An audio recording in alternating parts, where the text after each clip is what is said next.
What'd you just do? I don't know. Just press it again. Meeting is now streaming live on Facebook. Oh, see? Okay. Hi, everybody. We've had some technical issues, but we're here. Okay, the Rabbi Shmuley podcast. What a fascinating discussion tonight with my daughter Chana. Do you see it? Yeah. Move over. Come all the way in. So, pretty amazing. Just before Shabbos, you gotta move in. Just before the Sabbath, I showed my daughter a story, and we decided to do this on Saturday night, that the New York Times was reporting, there were only one outlet, a few outlets were reporting that there's been this explosion of nude selfies that people are sending each other during the coronavirus. Now, whether they it's... said it went up by like 400%, yeah, which is crazy. And what we wanted to talk about is why this is happening. You gotta get in the, here, turn the chair sideways. We want to talk about why this is happening, number one, and number two, whether it's appropriate. So why do you think it's happening? Well, I think it's obvious because people have no access to other people. So they're being resilient and resourceful and turning it into, everything's online now. What are you supposed to do? Yeah, but actually meet up with someone and hook up. So. Yeah, but what you're talking about people sending selfies. It sounds even, is it to strangers? Like who they send? I think it's both. I think it's to strangers is gross. Also. I'm not even sure that's legal. No, so I think it's people that you start talking to. If you start, let's say you meet on an app, you start talking to someone, then they start sending selfies. But there's also websites. They're saying that people are even now they're making money off of their selfies, and they're selling them. I saw that people are paying the rent. I think like Aaron Carter selling selfies of himself. Who's he? I'm checking that this is actually going out. I don't see any of our Facebook people. Hold on. Remember, this is all still new for us. Oh, it is working. Kind of. If I put it on, let's see.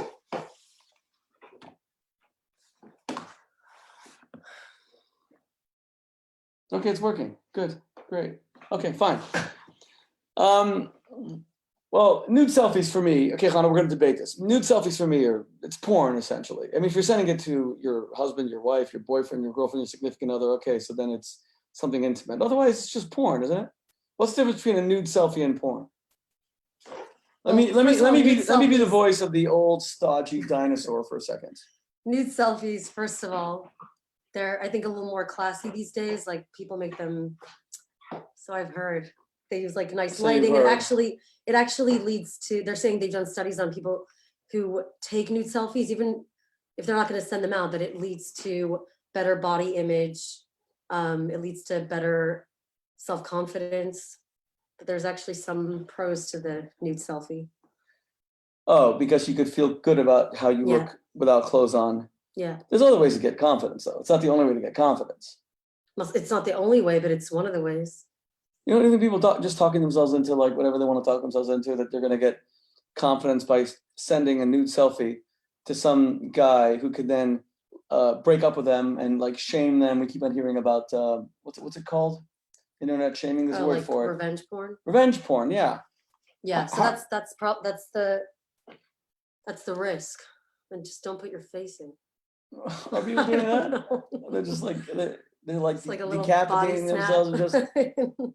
So you're saying, okay, but if the reason that this is exploding during the coronavirus is nude selfies is that people want to be sexual, and there's no other way. They're bored. But why? People are really getting bored. This ups the ante. It's something exciting and risky, and people also have no way to express this part of themselves. They're getting super randy.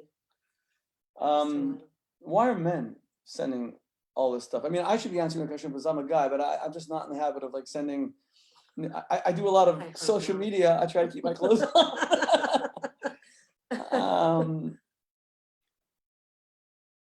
I don't know. It's fun, I guess. People are really bored. It can't just be boredom. Yeah, that's what you said last time. We were talking about. It is. By the way, we never finished our conversation. Everything's intensified during this time. So people were always sending nude selfies, but now that they're stuck at home, humans really are resourceful. Like you can't Can't get them down. It's not just boredom though. That's what you said about adultery. By the way, we still haven't finished our conversation about adultery because we did only why men cheat. We didn't do why women cheat. We still have to do that, by the way. We couldn't continue because we got what's it called? I'm gonna have to get used to all this new phraseology. When you get like Zoom barded. Oh, we got Zoom bombs. We got Zoom bombs. We got Zoom attacked by Zoom terrorists. Yeah. Losers. And we had to end because they were like being pretty gross. Oh, look, a bunch of people are writing here. So Sandy Cheek says it's a turn on. That's why people are doing it. It's a thrill. Okay, see, that's different. But that's different to boredom. There's many ways when you're to bored, assuage you need boredom. a thrill. Yeah, but it's a sexual thrill. It's not just a thrill. It's also, I think it's interesting because a thrill is doing coronavirus. You could go to the top of your house, create wings, and see if you can like float down and not kill yourself. That's a thrill. This is an erotic thrill. This is a totally different kind of thrill. But I'm saying it's spiking for sure because people are bored. They're sexually bored. They're sexually frustrated. Yes, they they're feel definitely sexually frustrated. No one can be. Casual sex is basically out the window. Okay, right. Even if you're not partnering up with your, if you're not quarantining with your partner, your spouse, or your girlfriend, whatever, then you have to find other means. But I think it might be interesting because usually people turn to porn. Right. That was interesting to me. But now what's interesting is that maybe there's becoming more like people have gotten more sensitive to maybe even porn got boring. And that's interesting. And now people they want someone that's every broadcast we do, you become more and more insightful. So even porn is getting boring. So why if they personalize it, why is it more exciting? I think it might even be it's like a step up from porn. It's someone that you actually, especially people that are meeting and talking a little bit. I'm not talking about the random nude selfies that people are sending out or getting paid for. If you're going to start talking to someone and then the only way to take it a step further is send a nude selfie. So maybe you could say that it's going to hinder the connection and maybe just turn into that. But I think it's becoming they're more sensitive to actually being turned on to someone that's not a stranger. Because I think porn really desensitizes you. Like you always say that porn desensitizes you to the human body. And then, for men, the female body can just become like, it's not as exciting because you're so used to it. But now with it's more personal. It's more, I don't know. You know what, based on what you said, I want to ask the married people. I think there's a difference here between people who are single and dating. So they're not single. They're single insofar as they're not married, but they're dating. Versus people who've been married for many years. I want to ask the husbands out there, if you have a choice of getting your wife to send you a nude picture of herself, of your wife, of your spouse, or the wives, a nude picture of your husband, versus a nude picture of a stranger, pornography, what would you prefer? Because what I wrote in the original Kosher.Sex and the books that followed, especially in Kosher Adultery, which we talked about the other day, about turning your marriage into an affair, I told wives they should send their husbands suggestive erotic pictures of themselves because you have to have an affair. If people were having an illicit affair, they would be doing that. Yeah. In the legal constructs of marriage, they don't do a lot of that exciting stuff. It becomes much more, mortgage, raising kids, dinner time based. No, I think that's especially important for married couples because, especially for women, it makes you bring out a side of yourself. That sexual side of yourself that sometimes, like you're saying, gets really clouded over.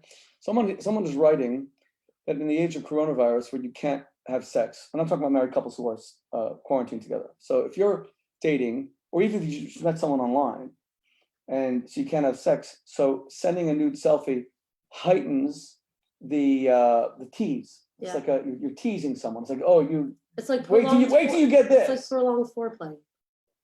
And I think that's actually a step up from back in the day before Corona, when immediately when you met someone, there was none of this foreplay. It was just like immediately people were just having sex on the first date or as soon as they met each other. And now it's becoming something it's kind of stewing. I'm going to give everyone the opportunity. How do I get the number again here? Here. It's there, yeah. Okay, I'm going to give you the opportunity. If you get gross, I'm going to just close the Zoom thing again. Read me the number, please. 892-415. 892-415. Yeah. 21686. 21686. Zoom. Okay. There it is. Whoever wants to go on, if you want to ask a question, I'm happy to answer it. But you're being very insightful tonight. So is it a good thing or a bad thing? Okay, let me be the stodgy again. Let me be the voice of religion, the oppressive, antiquated voice of the past, Chana.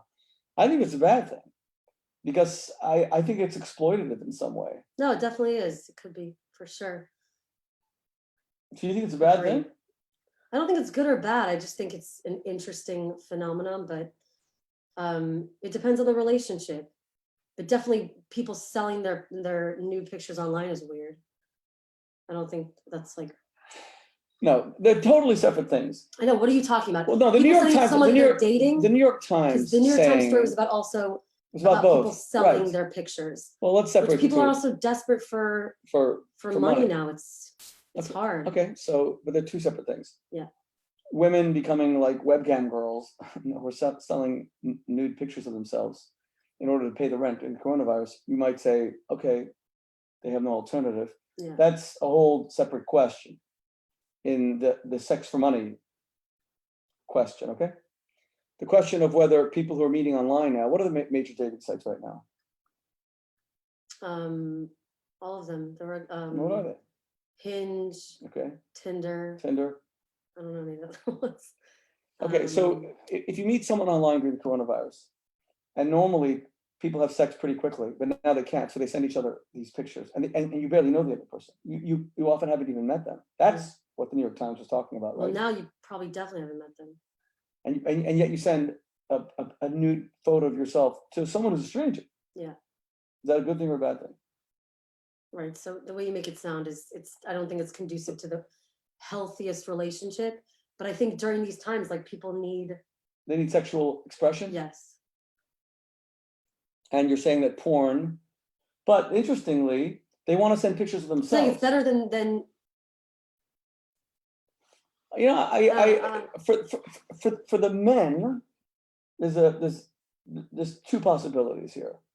Right. One is men are ingesting pictures of naked women, and it's erotic and it's pornographic and it gives them a sexual thrill. Okay, but why do men want to expose themselves so much? And the New York Times story focused far more on men sending pictures of themselves. Why are they doing that? Like, what's the thrill of the exposure? When I grew up as a boy in childhood in America, I remember that we used to always hear about these. We thought they were like perverts. These guys who walked around. Now that in the internet maybe they don't have anymore. They're trench coats, yeah. And we were warned about it. That if a guy is like in the park going peekaboo, that what were they called? Flashers. No, flashers. There was another word. Anyway, but why are men doing this? Maybe for the reaction. To see how the woman I don't know. reacts? Men are much more, I think. Physical? Yeah, and they want to. Yeah, they like being exposed. I don't know. I really don't know. That's interesting. I don't know. They want to get a reaction out of the woman or whoever they're showing it to. They like the reaction. They want the reaction of, oh, you're like so attractive and so amazing? Yeah. What if the reaction is they need someone, they need validation. Or they just want someone to, I don't know. They're I don't like know. I don't know. Like an animal. I don't know. They're like, how do women put up with guys? When you see that men are so insecure that they need to send blank pics and they need that kind of validation, and now you're saying they're like half animals. That's not a ringing endorsement of the other sex, right? Of the other gender. Not feeling too charitable today for men.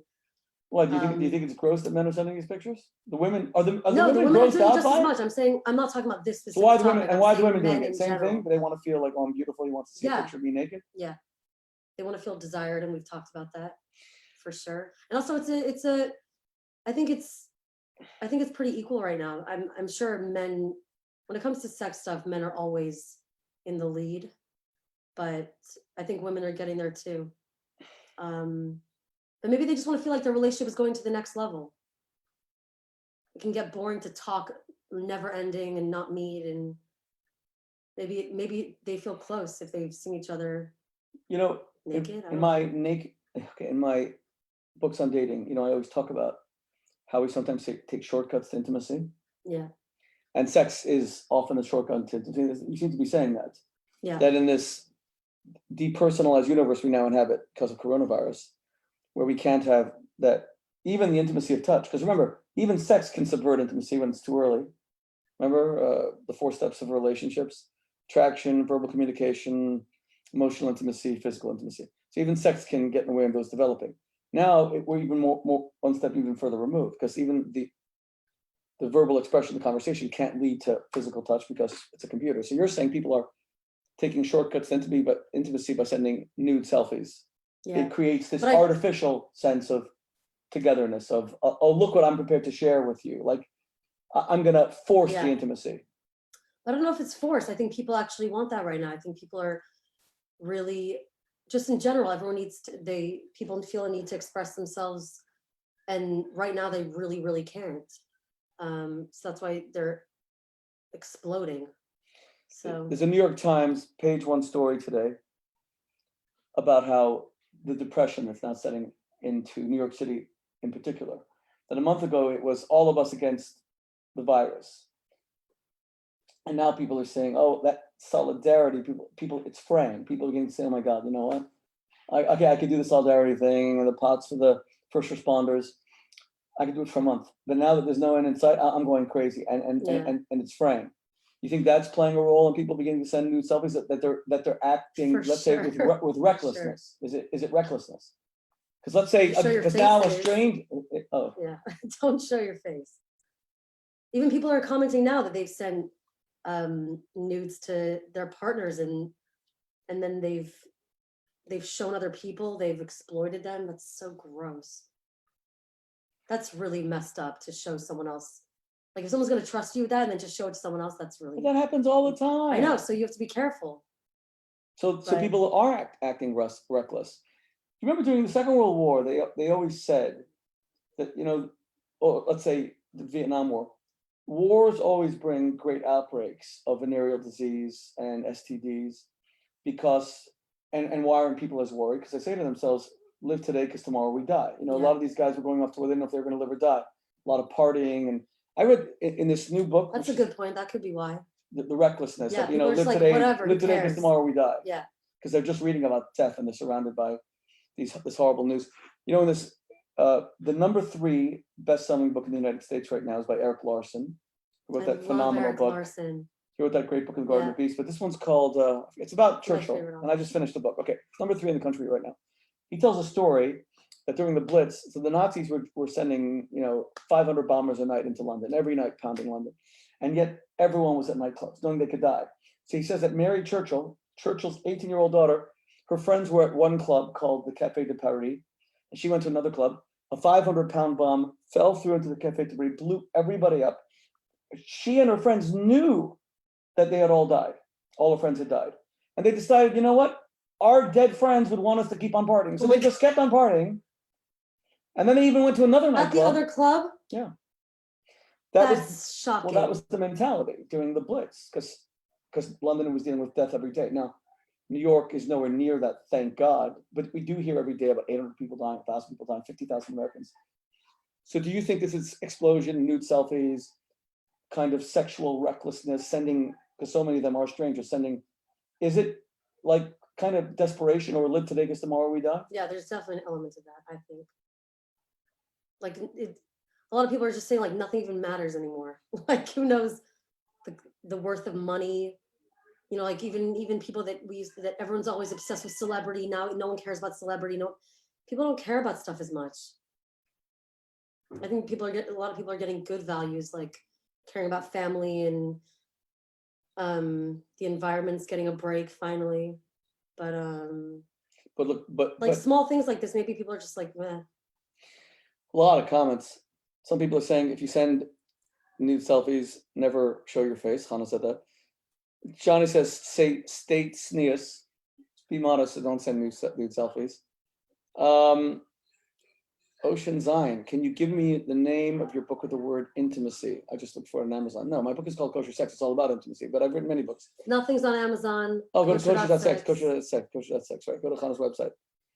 But another person said something very interesting. What you said, Chana, that people are at home and they're kind of sequestered together.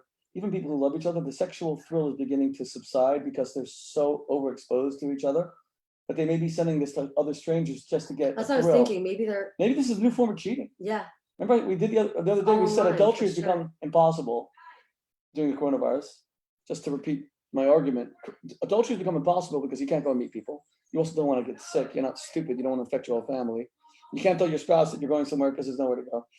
You can't really text anyone right now. It's not easy because your partner's always around. Mhm. But maybe you could still send a nude selfie to this stranger. And also nowadays with Instagram, and I don't even know if people are still using Snapchat, but you can send pictures and they disappear right away. So it's not even like there's no evidence left. It's Well, now there's tons of evidence. no, I'm saying there's all these apps. Like Snapchat was basically invented So, for the selfie, for the nude selfie. That's what, because it disappears right away. So there's no evidence, there's no trail. If you're having an affair, someone's sending you pictures. well, in that case, then why did Snapchat die? Because it died. I mean, it's not dead, but it's declined so much. It's not one of the top social media platforms. Why? If people want that kind of anonymity. Maybe they don't want it. Maybe they actually want to play Russian roulette. Maybe they want to roll the dice on their lives, their relationships. Snapchat got for like a younger crowd. I don't know. But yeah, digital cheating. Yeah, people are calling it digital It's the new cheating. thing. Maybe that's what it is. Let me ask you a question. Do you judge women? So the second part of the New York Times story was women who are not involved in the sex business, pay for sex business at all. Women who were just had regular jobs in New York City. But now they've applied for, I don't know, they've applied for unemployment. It hasn't gone through. There's a backlog. They're desperate for money. They have to pay for the rent. So they started selling nude selfies of themselves to pay. Do you judge them? Judge them? Yeah. No. I think if that's their situation, and You see it as benign, that it's not a big deal? I mean, it depends. I think a lot of women, it's detrimental to how, how they feel about themselves in other parts of their life, but I don't judge them. I don't think it's immoral. I mean, like they're left with no choice. A lot of these people. That's a lot of prostitutes are also left with no choice. But you still. And sometimes I wonder, like I know that. No, but you would still make prostitution. Because You don't think prostitution should be illegal? I do think it should be illegal because I think it sets standards for society, like what's morally okay in society. But at the end of the day, if it was legal, then I think they'd be more protected.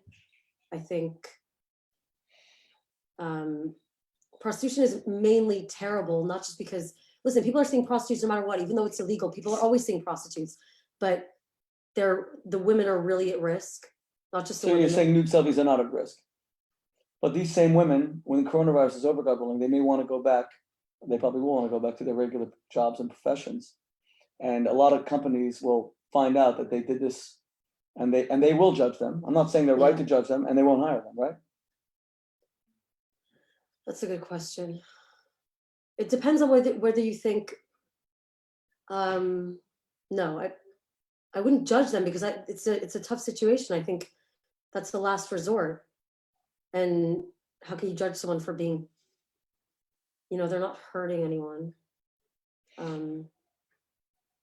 But it's, I don't know, that's a good question. But I advise them not to do it. I think no, I definitely advise someone not to do that. There's other ways. Listen, everyone needs money right now, and everyone's in trouble. Very few people are not in trouble. Who can't put, if you have like a young kid and you can't put food on the table, I would never judge someone for going that route. You may not judge them, but you may advise them to go a different route. Of course, I would advise them to go a different route. But if they've done it, I wouldn't judge them. And I'm saying prostitution in general. I'm really on the fence about it because I don't think it's definitely not a first resort for anyone. People get into a desperate situation, they end up in that. But I think they still need to be protected. Obviously, of course, we don't want anyone being hurt, God forbid. Okay. No, a lot of people. Well, Chana, you've been very insightful in this whole issue of nude selfies, it still seems that you are opposed to it. I think it's a bad idea. I think the nude selfie in a relationship, if you're married, great idea because you're married. I want to see more erotic things happening between husbands and wives. I want to make marriages into affairs. That's the whole idea of a kosher adultery available on Kosher.Sex. But if it's a stranger, I mean, don't do it. Seriously, avoid the temptation because first of all, it'll come back to haunt you. Secondly, there are no shortcuts to intimacy. And one of the things that you and I have shown on Kosher.Sex through all the classes and the books, and there are no shortcuts to intimacy. Intimacy has to be worked at. It's not something that you don't snap your fingers. It's not achieved instantly. Yeah. And it's an ongoing process of really becoming bone of one bone, flesh of one flesh, getting to know someone much more deeply. Yeah. Okay, Midela. All right. What else can they get in Kosher.Sex? Give them plug one product before we go. Well, the couples products are doing nicely. Anything that can be used between two people. So let's To say, give them ideas to do stuff together during the lockdown when you're just seeing the same person every day. Yeah. The no, whole I'm saying day. couples wearables, like that can be used between two people instead of just a product for not solo use, but that someone can use on you or you, whatever. Okay. Intimacy enhancers. Yes. Hopefully. Okay.